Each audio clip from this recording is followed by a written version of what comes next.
tomorrow na saling sa Pilipinas. Ayan.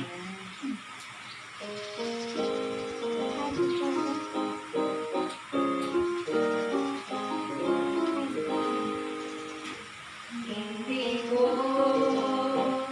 batid ang bukas na buhay lang sa ngayon. Hindi pa nakatiwala sa pagkakambo ng mundo.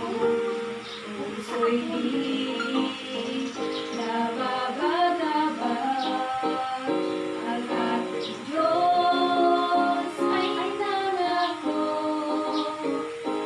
Sa tuwina siya ang kasama, alam niya saan hahanto.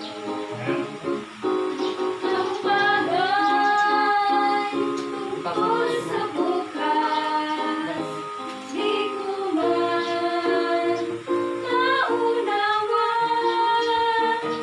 Alam ko siya ang patnubay, hawak niya aking buhay. Kapalit lumilinaw na habang siya'y sinusunod. Kanina ay gumagaan, pasanin na iibsan. Ginawa